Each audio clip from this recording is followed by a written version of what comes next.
Coach, this is always an interesting game. The rivalry dynamic is hard to put into words until you're in it. On top of that, it's senior night, so how did you manage the emotions of it all?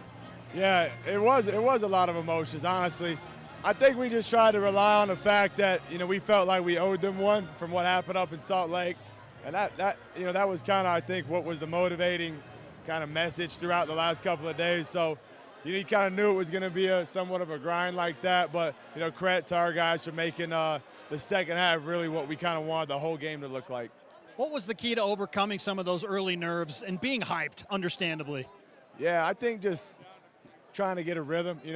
We took a couple punches from them early on in the game, kind of settled down. But, once again, I think our guys deserve credit for their response out of the locker room at halftime.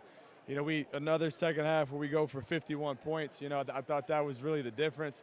We had a determination to get to the rim. It was a frustrating night for Richie with the fouls, but he came out of the gate, I think got 2 layups to kind of set the tone for us. So a lot of credit goes to him for what he did coming out of timeout or coming out of halftime. What was the message in the locker room to your guys? On offense, it was about the paint. We felt like we were letting them off the hook by not getting enough paint touches. And then defensively, it was just defensive rebounding. Our first shot defense was really good. Lovering's huge. Asar's a big, strong guy. So we had to do a better job of cleaning up the glass. I don't know if we did it statistically. It felt like it was a little better in the second half, but that's what we talked about at halftime. How do you feel about your rebounding effort overall tonight against a team that got after it on the offensive glass? Yeah, wasn't where we wanted it for sure. We got to be better there, no question. Turnovers and rebounds are the key to us being an efficient team. So the turnovers were in check tonight, and then we didn't do a good enough job on the glass. What do you say to your guys when your team starts 0 for 13 from the three-point line? Well, I didn't love the threes we were taking, not all threes are created equal. We want to play paint to great basketball where we're driving it to the paint, collapsing. We were doing a lot of stuff where, it felt like the lane had like an electric fence around it because we were avoiding it so much. So, that's what I didn't love. I thought we did a better job in the second half. But, some teams, that's what they game plan for against us. And, we made an adjustment and then put up a 51 spot because of it. Utah made a push when you got out to a 13-point lead in the second half. They cut it down to 5. What changed on your behalf to pull away from them ultimately in the second half? I thought we found a group that really had some defensive connectivity, led by Kaba.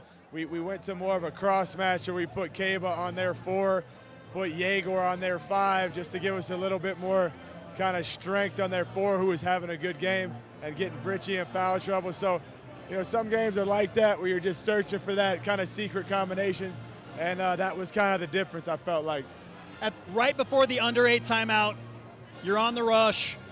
Dallin scores a layup at the rim, and you're super excited. What resonated with you about that play? I just love when Dallin's aggressive, man. It gets me so hyped because he's so strong. He's so explosive when he gets downhill like that. So, I just love watching him be the aggressive version of himself. What are you going to miss more? Dallin's mustache, affectionately called the Plain City push broom by somebody, okay, or your beard? Oh, that's a tough one. I got to go Plain City push broom. That thing was, if you get a dunk like he had at Iowa State, can you shave it off after that? That's a questionable move on his part. Coach, to wrap up, on senior night, if you could paraphrase what these 4 seniors mean to your squad, what would you say? Man, so much just to our team. I think they all exude toughness. That's what comes to mind with all of them. We've had to rely on all 4 of those guys in different moments. But, for me coming in here, my first year having 4 guys that have been through the wars like that, 3 of them here for so long, and then obviously what Mawood's, done prior to getting here. It's a real luxury, to be able to have guys like that. And, I'll miss coaching those guys, but as I told all 4 of them in the locker room, we got a heck of a lot more basketball ahead of us, and I know they'll enjoy what's to come. Good luck in Kansas City and in the approaching NCAA tournament. Thanks for the time, Coach. Thank you, man.